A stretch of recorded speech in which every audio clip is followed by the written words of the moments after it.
And here is where this young monarch makes his magic. It's Prince's Royal Palace, Paisley Park Studios, a state-of-the-art production house built by Prince here in the rural outskirts of Minneapolis.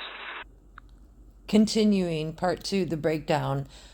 Last we spoke, we were in 2012 talking about the Chicago shows, and here we're going to listen to Deborah Johnson, the former business manager, talk about some things. Check it out. Really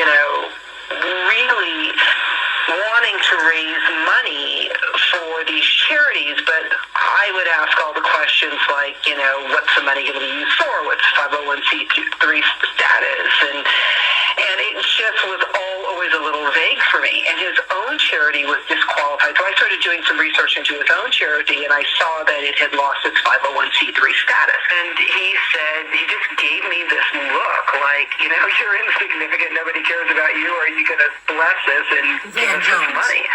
And, I was kind of seen maybe a little bit as the obstructionist in this. They were trying to have these concerts, but make them cash only so that they couldn't claim how much proceeds. Tax evasion thing? I'm not... okay. It occurred to me that Van, I told him explicitly, which is just, really a breach of client confidentiality, but it's a public record that Prince didn't have a charitable organization. So anything that they would do to advertise that would just be wrong. And if Van had had these charitable organizations in the past, certainly he would be familiar with the idea of an organization being tax exempt and having 501c3 status. So they could never really get it off the ground. Other thing that concerned me, even more than that, was that they got him out of his publishing deals and his record deal, which totally was, it's just crazy to do. And I explained to Prince, I explained to Rod, and I explained to Van, and I explained to Phaedra explicitly. And by the way, I had no idea how Van knew anything about music and where he came from. Collecting record royalties, and particularly collecting publishing royalties from all over the world, you needed to have a publishing agreement, and that it was malpractice to let him get out of his deal with Universal without having a replacement deal in place. So they decided that collectively that they were going to collect these royalties through a publishing company that Prince owned. I saved it at the time. I may not have, I get these registrations. You have corporate registrations. Mm-hmm. I get these corporate registrations for new Prince entities for his publishing and his record royalties. And for some reason, they used my address, but the owner of all of these entities was Phaedra. Kind of reconcile the settlement and all of these people just came out of nowhere, Van and Phaedra and Diana, and they were, Phaedra and some of her friends, Diana Frappier, in Oakland again. Imagine that. Get to know them. Flipping Phaedra. She'll handle that. She's from Silicon Valley. Irvine, California, out that way. If you don't watch CNN or whatever channel he might be on now, good for you. But this is Van Jones. Here he is seen at the concert on Instagram. He got tickets from Phaedra Ellis Lampkin's Good Times. Yeah, that was in 2017. So that is Van Jones. You can catch Van Jones all over YouTube, having all these Prince memories and fake crying, and talking about what good buddies he is and what a philanthropist Prince was. And now I think he probably does some full-time shows. He's all over the place. He fancies himself pretty fancy. It's not funny, though, because the fact that he was in there working with Phaedra Ellis Lampkin's Diane Frappier and the intellectual property attorneys speaks for the reason that there was a private White House party that the Obamas allegedly paid for out of their own money, a secret freaky deaky party. where Prince performed. Do you guys remember that? It was probably 3 or 4 months before he died. And Prince asked Sasha to come up and dance, and she's an excellent dancer. Then Sasha pulls me up, which surprises me because she always mocks my dancing, but I have dad moves. Yeah. The First family hosted a super secret bash at the White House for 500 A-list guests over the weekend, with Stevie Wonder and Prince performing for 2 hours. You had major celebrities. Listen to what Al Roker says, how undercover it is. Got to watch the First Lady and the President get down.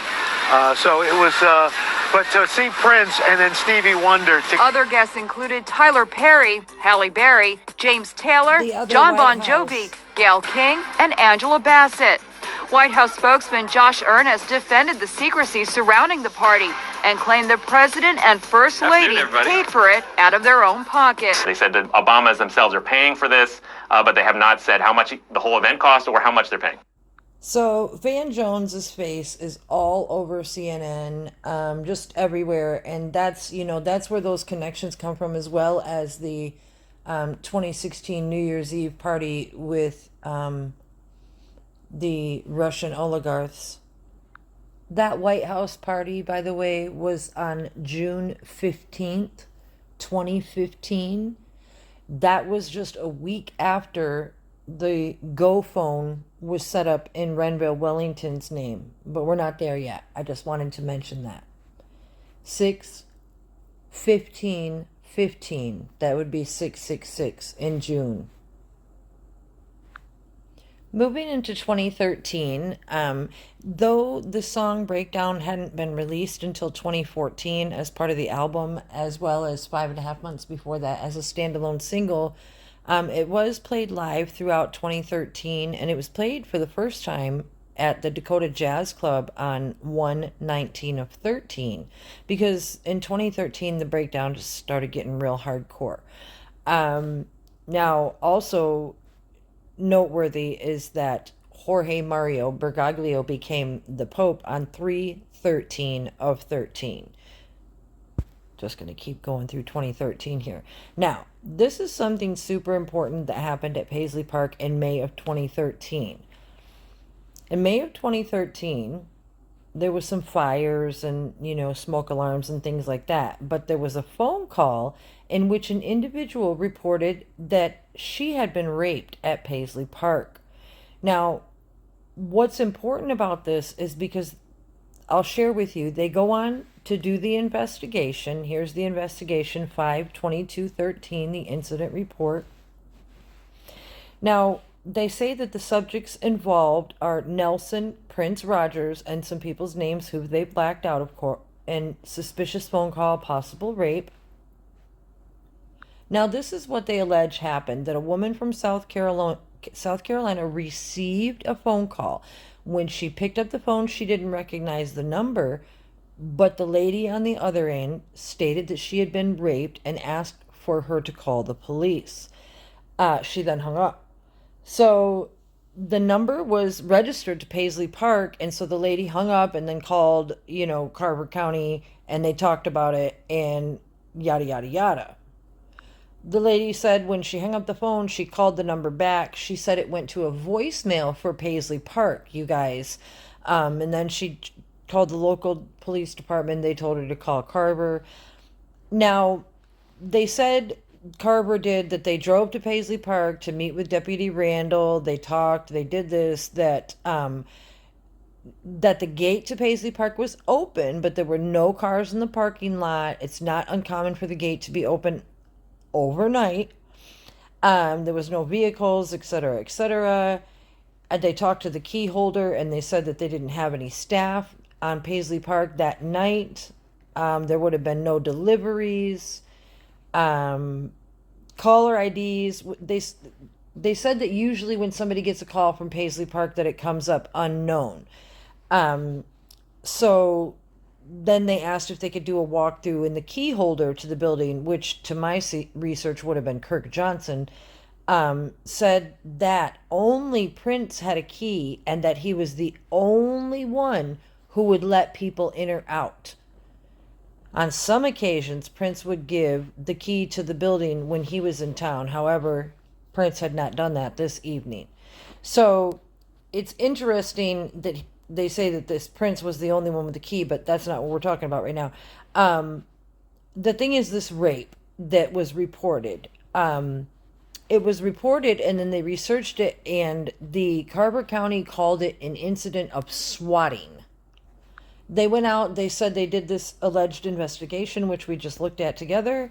After reviewing the case, they felt it was a strong possibility that it was swatting. Swatting is a relatively recent occurrence in which a suspect will use a method, and you call and say that there's something happening going on in a superstar's house, and then they would send out all kinds of police.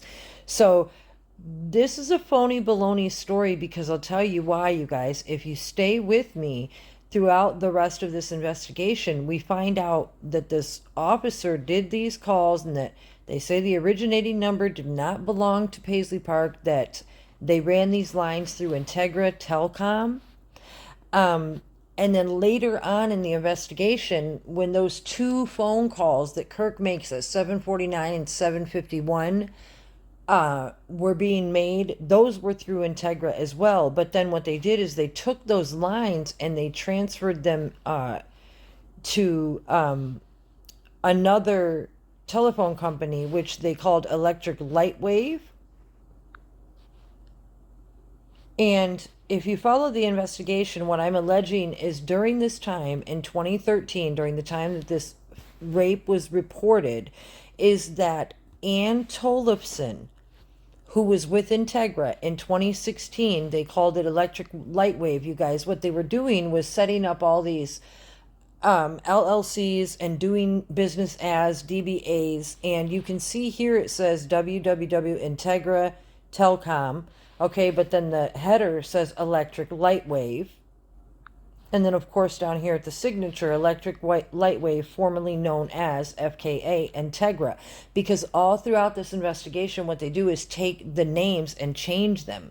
Like they did with Kim Pratt, the limo driver. They changed her from Premier to Total Transportation. They're trying to hide everything they did.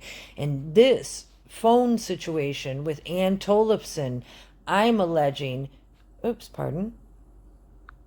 if you watched part 1, you know that those phone numbers that I just referenced, the ones that were made at 7:49 and 7:51 on the morning of the 21st, this officer writes that he was given those two numbers that belonged to Prince, and those numbers were from Quest CenturyLink. He completed the subpoena for those Quest CenturyLink paperwork, and when what he got back was a response from, again, Integra Telecom, because they took those numbers and ported them to Integra Telecom and then hid them behind Electric Lightwave. That's what they do with the evidence in this investigation. What that has to do with the reported rape, you guys, is the fact that because they were able to make a phone call that looked like it originated from Paisley Park, it called to South Carolina, they tried to call Paisley Park back. What I believe was being done at that time is they were setting up this phone system. It's called Jabber, Jabber. Now, what's interesting too,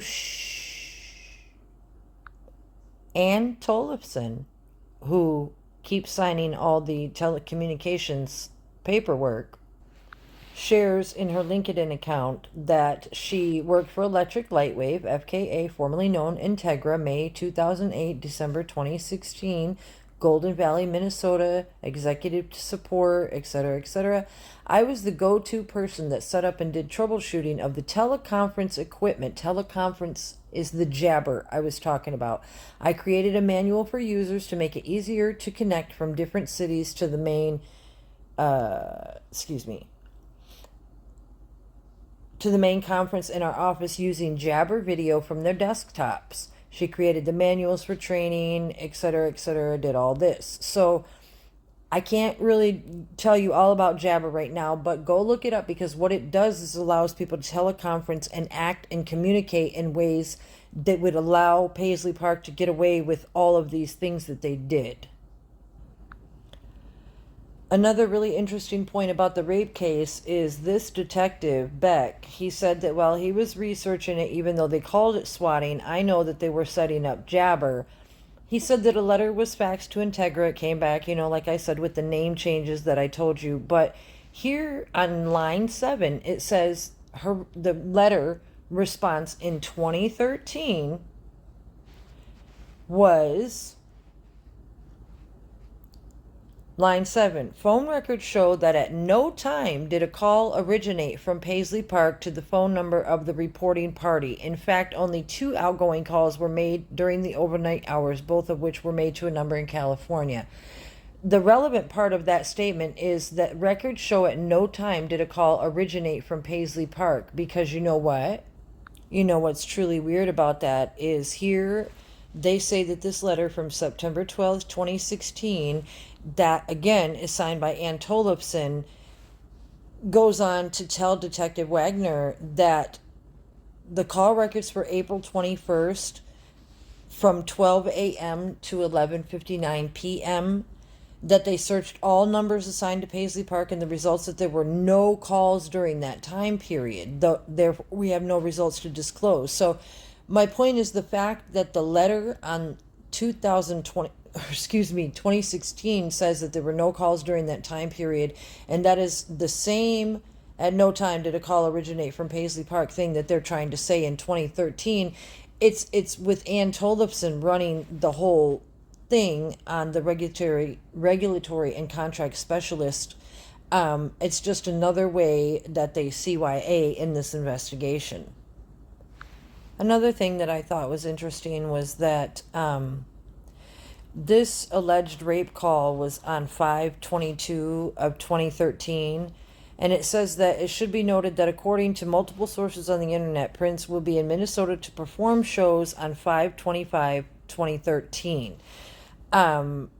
So they were doing the hit and run or this Live Out Loud, which one right here? Live Out Loud tour, April 15th to May 25th, 2013. So the rape call was made on May 22nd. So what I did was I went ahead and researched where this performance was supposed to be, because they were in town. There was 2 shows done at this place called The Myth. And you guys, all you have to do is click on this link. I made it to 5 concerts myself, and if you read the review on this, wait, I just got to click on it for a minute. I just have to. You would know what oh, it's not letting me. Here we go. This review is, that they're not reviewing Prince Rogers Nelson, the one that we all watched perform. Listen to what they show about this say about this 2013 performance. The show had definitely hit a lull at this point, and the combination of guitar and the brand new Fix Your Life Up tried to light a fuse but failed to find a spark. Despite Prince strutting around on stage during the latter song without an instrument to play for the only time in the night, he returned to the keyboard for a tepid, passionless take on When Doves Cry. That was the biggest disappointment of the entire show. He let the audience sing most of the lyrics as he passively added nothing to the song with his barely audible keys. It just seemed like Prince wasn't interested in digging into the raw emotions that inspired the hit in the first place, and without that fire and intensity, the song languished and ultimately fell flat. At this point, Prince shifted into DJ mode behind his keyboard and invited fans up to dance while he led the band through a melody of his hits. He changed the hooks of the songs at will, seemingly with a push of a button. A sexless version of Vanity Six Nasty Girl morphed into an uninspired take of Sign of the Times, with Prince only adding his vocals over the top. It was like a DJ set he would interject little sprinkles on top, is what Dan Piepenbrink said. It's Saturday night. We could do this all evening, Prince interjects. Do you know how many hits I got in this box? He would just shout things. That's not what Prince Rogers Nelson did. You wouldn't get anybody, he wouldn't have a review like this. I don't understand. So he goes on to say that Prince was laughing arrogantly at this point knowing that he held a good chunk of the club in his hands while controlling the energy of the entire club with just a push of a button. Prince Rogers Nelson didn't perform with buttons. He performed with instruments, real instruments. Y'all don't like this real music. No, you don't. I got too many hits in here. He was half right. Whatever this portion of the show wasn't real music. And no, I didn't like it. Bam! They were reviewing somebody that was pretending to be Prince. During Purple Rain, Prince sadly didn't touch the guitar throughout the track, preferring to stay rooted behind his keyboard while streams of angelic white light shot up over him. And while this version wasn't technically the greatest rendition of Purple Rain ever played, what Prince said during the title track's breakdown ultimately made it quite memorable. So, talking, nothing. Just nothing else to say. So, around May 22nd, someone was calling to report the rape. May 25th, they're doing concerts, and they just keep on rolling over at Paisley Park. Let's see. Notable also about 2013, Ray Roberts was hired and fired again. He was the self-proclaimed Suboxone. He had a prescription for Suboxone because he's a recovering addict. That is the chef who Phaedra and Diana set up People's Organic. Now, on 10/23/13, it's really relevant, you guys, because on 10/23/13, there was an ER visit. It's alleged that one of the princes, had an ER visit to Ridgeview Medical. This one says that after being transported by ambulance, yada, yada, yada, he was offered vitamin D and Zofran, but declined because he preferred to be as natural as possible. The relevant thing about this is that here in scenario 2, Kirk testifies that he took Prince to 212 Ridgeview Emergency Center that same evening. So I found a medical record from Prince, 10/23/13. It shows Prince was admitted to the ER department at 7:58 on 10/23 after being transported by ambulance. Dehydrated, vomiting. You can read the medical stats there, and declined the medication. And now here, right below, in this different scenario, like I said, Kirk says that he took Prince and that Prince was looking a little frail. Really relevant about this date on 10/23 is that the Zofran and the vitamin D that the doctor suggested, but the patient turned down because they wanted to be as natural as possible. Those same medications were prescribed on 4/7/16 by Dr. Schulenberg, who has been Kirk Johnson's doctor for the last 16 years. He documented all the scripts, and then he said, I take that back. He admitted that he prescribed Zofran and vitamin D for Prince on 4/7, but he put the prescription in Kirk's name because they are not controlled substances. No, you put him in Kirk's name because it was Kirk's appointment. What are the chances that he would put vitamin D and Zofran in Kirk's name because they're not narcotic, and then they tell us that Kirk got the Percocet in his name for Prince because they were narcotic? Do you see how they can't keep the stories straight? My point is, there are people, lookalikes, not just women, but I believe one of the Kirk Johnsons as well, because there is a Kirk Johnson and a Kirk Anthony Johnson in this investigation. So when I say Kirk, you're thinking of one Kirk, but you got to remember everybody has a dual identity pretty much in this investigation. So late 2013, somebody's going to the doctor, and let's see. And then moving into 2014, then we have the hit and run tours all year, real heavy. Throughout 2014, there's lots of interesting incidents, trespass. Let's see, trespassing. The lady Anita Ray, you guys. It's not super relevant.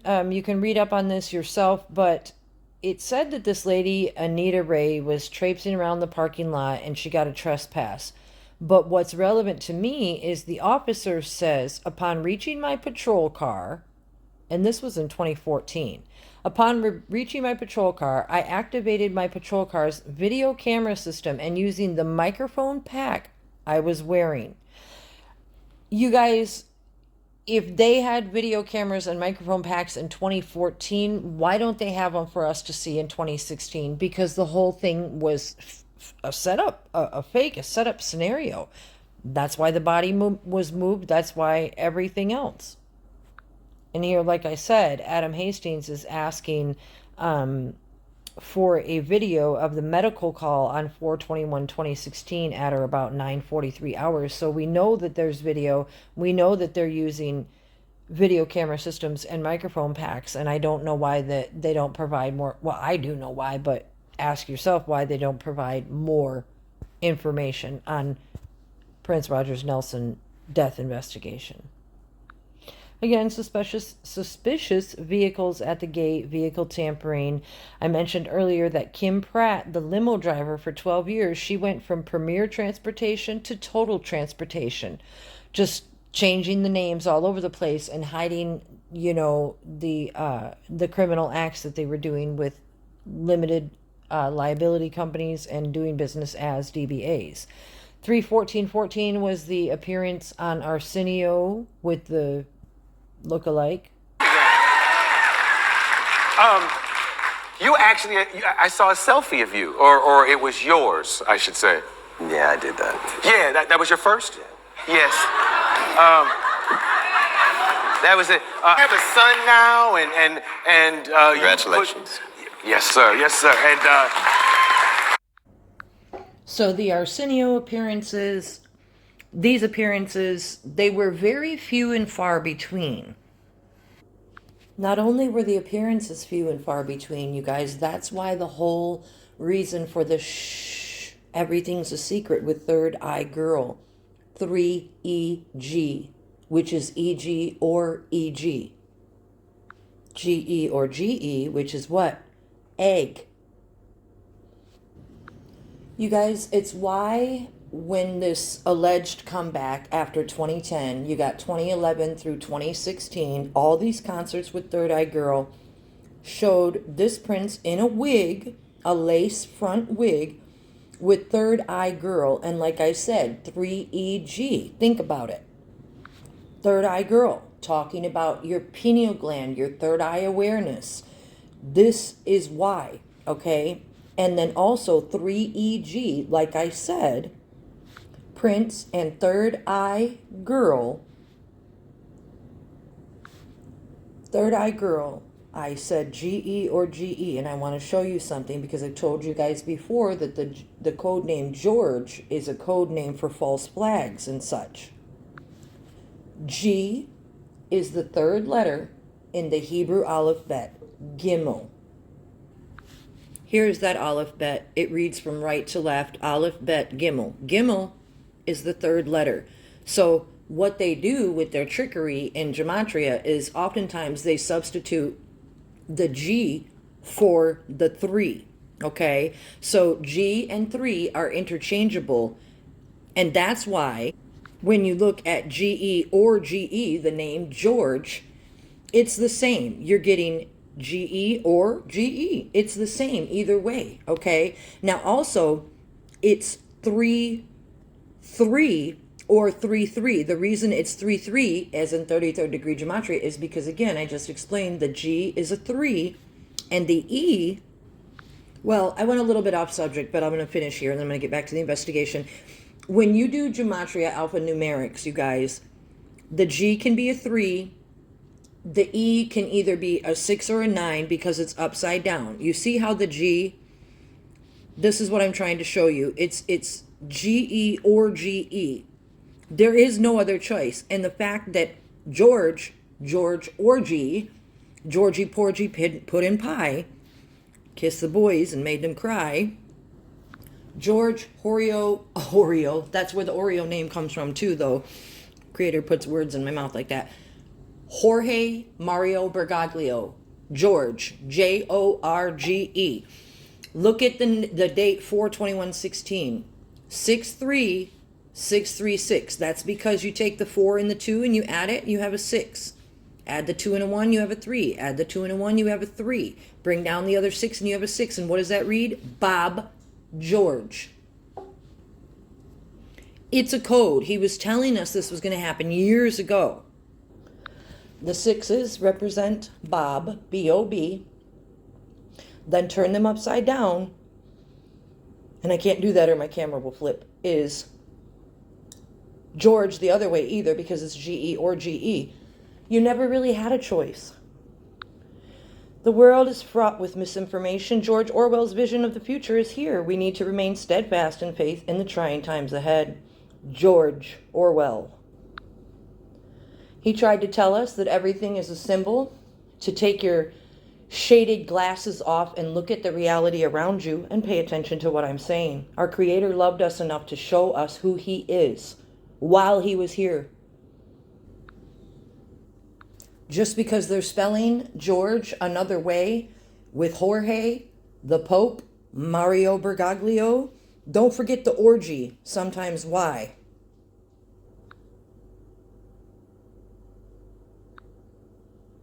The reason for the big G? Now you know. G-E or G-E. And remember, the G is the third letter. So what is it? 33rd or 33rd. Think about the many ways in which the name George has been used. George, senior and junior. George. What were we told at the beginning of COVID lockdown? I can't breathe. I can't breathe. He's on my neck. Then they want us to believe, after the fact, city workers cleared George Floyd Square at 38th and Chicago in South Minneapolis. 38th, huh? Wonder why that is? Fakers. Whoops, pardon me, you guys. My thing locked up. A lot of people after the fact, such as Way Too Real for TV here on Instagram and other people that the world calls conspiracy theorists, would say that George Floyd was still living, even though the media said that he died. And here he posts, hey, George, we didn't buy it. You can take the shades off now. By the way, how did you get the hoodie? From eBay? Overnight delivery? Cool.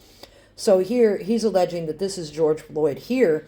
But what I allege, you guys, is that it was all a setup, and that's why the name Bob George was used in the Love Sexy era. He was trying to bring our attention to the fact that these things existed. I want to go back to something before I continue with the G, the letter G, the third letter in the Hebrew alphabet. You see how it's shaped kind of like a boot, or the letter J. Even though it's a gimel and it represents G, it's shaped like a boot, looks like a J. So when Prince Rogers Nelson would sing about all you other boots, that's what he was referring to, was the 33rd degree masonry Bob George BS. Every time I turn around, there's another boot talking about what another boot can't do. Quiet as it's kept, every one of you boots need to try to walk a mile in my shoes. I've had devils try to take me out, but I stand for the truth. So my words make more dollars than cents on your television or your radio. I know that was sideways, but title doesn't turn horizontally. So when he's referring to the boots, that's what he's talking about, is the gimel, the letter 3, the 33rd degree Mason gematria, you know, Illuminati wannabe controllers of the New World Order. What's his name? Bob. Bob. Ain't that a bitch?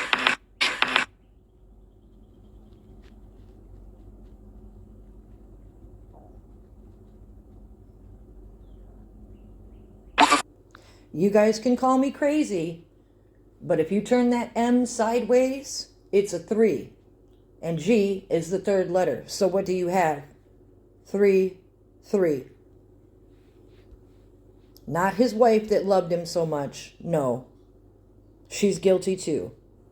So when I tell you the breakdown plan was in fact a plan that I was told about when I passed into the life after with my clinical death on July 20th, 2010, he told me that it was going to be the breakdown and I would recognize it when I saw it, because what the evil that is allowed to exist in this world for a time, the Bob Georges of the world, we'll call them, they don't want the Creator to exist because they know he was guiding us and is guiding us and continuing to sustain us to all things holy and righteous and godly. And if it weren't for the music and for what I'm trying to do here no one would get to know their creator at all. This secret would have went away on 4/21/2016.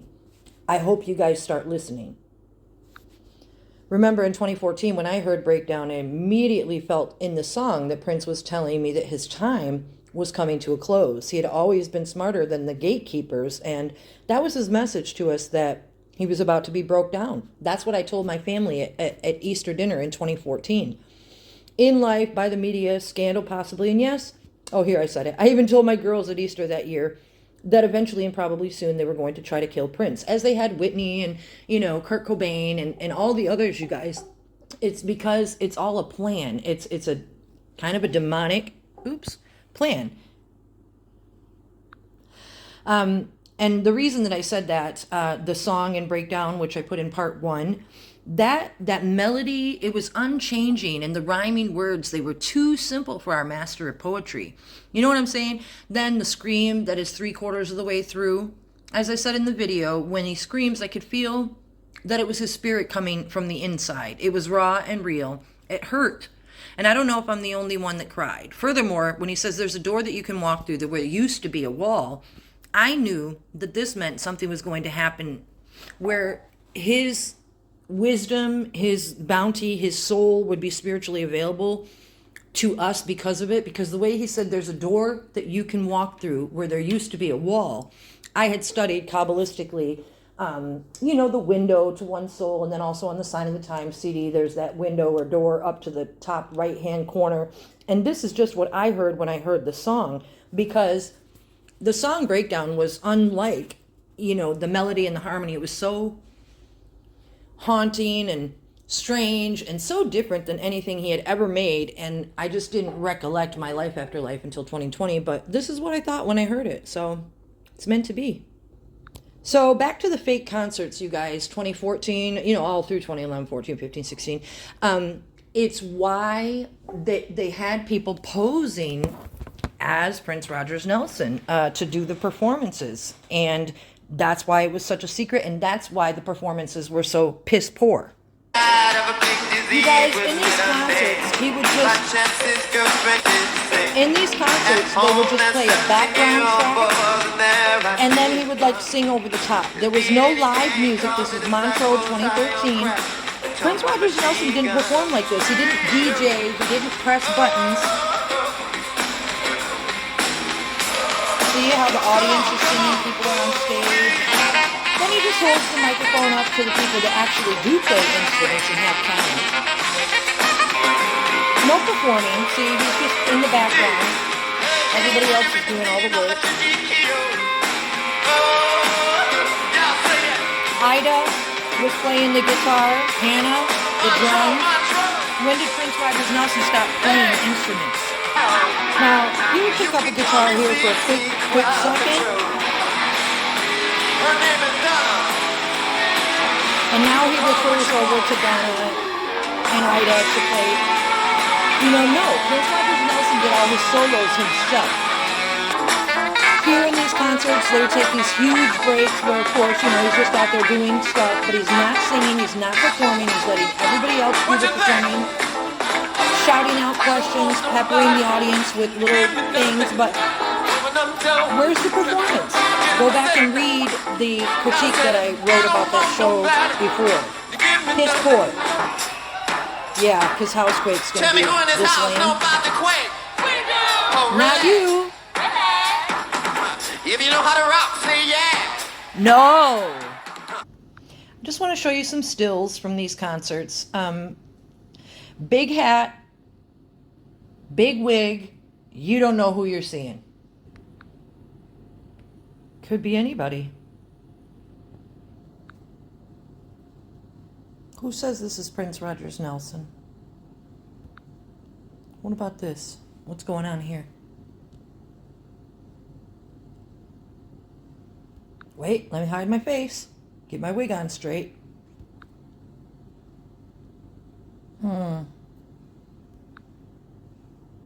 Just a little more. Big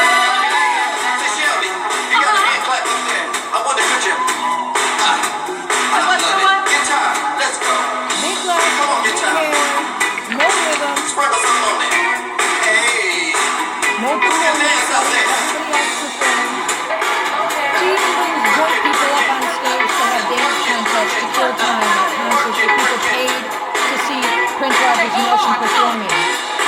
How fun, right?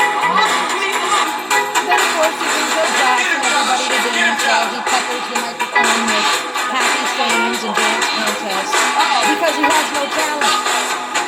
The lookalike, that is. The faker. The bad boy. So when you see pictures like this, remember Natalia Phillips, the singer-songwriter. When you see pictures like this, remember Julia Ramadan, the other lookalike. So with all these hit and run tours, what they would do is they would announce the tickets were on sale only like a few hours before they went on sale because they didn't know if the lookalike and the pharmacology and everything were going to work out. And that's why concerts kept getting canceled, because the way I researched it, this wannabe Bob George has stage fright and was always trying to take a lot of medication. So that's why the pharmacology and everything as well. If you ever made it to a concert, my last concert was Musicology in 2004, and Prince was doing where you had to pick up the tickets at will, whatever it's called, to prevent scalping, as with these hit and run concerts and buying up all the tickets and then people selling them. He made it so that couldn't happen. So also the way that they were doing these last minute shows and just popping up and announcing the concerts at last minute, it's because they were running an underground show, you guys. It's because it wasn't Prince Rogers Nelson, the one we all grew up with. So back to 2014, 2015, when they're doing all these hit and run shows and everything, and the artificial age. Think about it. Artificial age, you guys. And then when you listen to the song lyrics, it's like artificial cage. I woke up in the city in a bit of a rage, trying to free my mind from this artificial cage. He was trying to tell us about these things. So anyway, continuing the breakdown, 8/14 is when Ray Roberts and Jewel had the People's Organic LLC filed. And then 11/14 is when the Skype account for Peter Bravestrong was set up. If you're watching this video and you're not familiar with who Peter Bravestrong is, it's the name that they allege Prince was using when he traveled.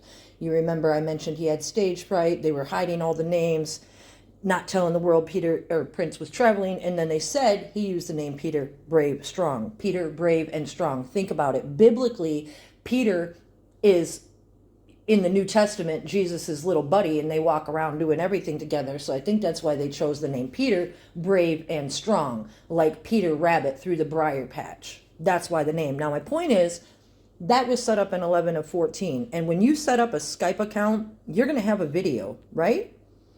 Here's a mail. We don't get to see who it is. Where's the video? Peanut butter logic served on a bed of lies. Peter Bravestrong? PB. Also in 2014, November, Prince and Third Eye Girl suddenly delete Twitter, Facebook, and Instagram accounts. It's interesting because, as you saw on the Arsenio show, he said that he posted that first selfie, which was just a wisp of smoke because there is no existence, no image for the creator, and that's why the lookalikes were used. So if you guys haven't been following along, you'll catch up soon.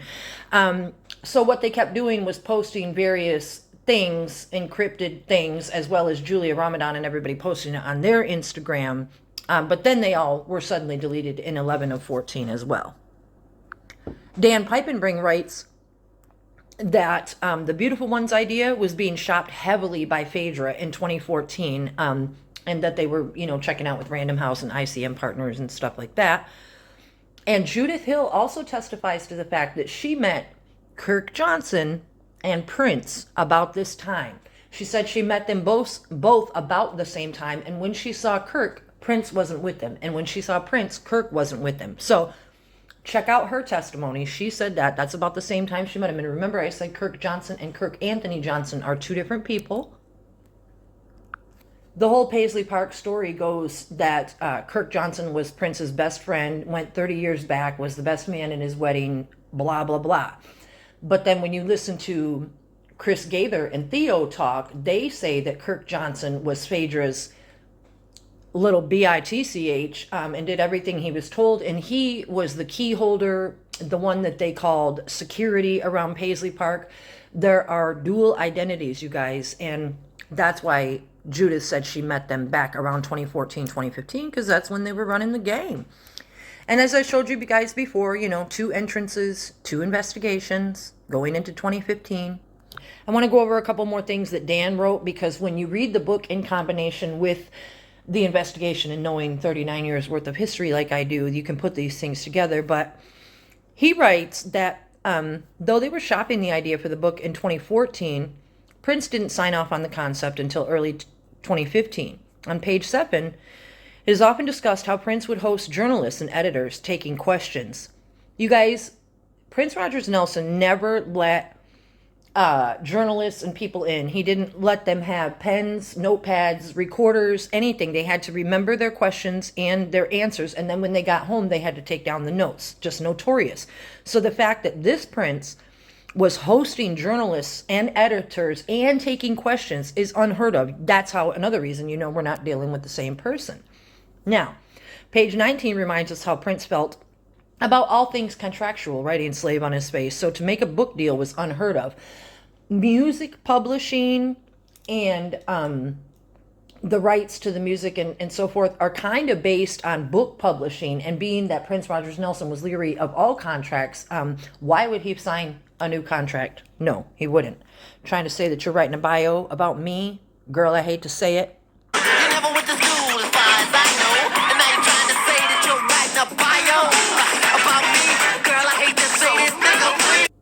And now you're trying to say that you're writing a bio about me? Girl, boy, please.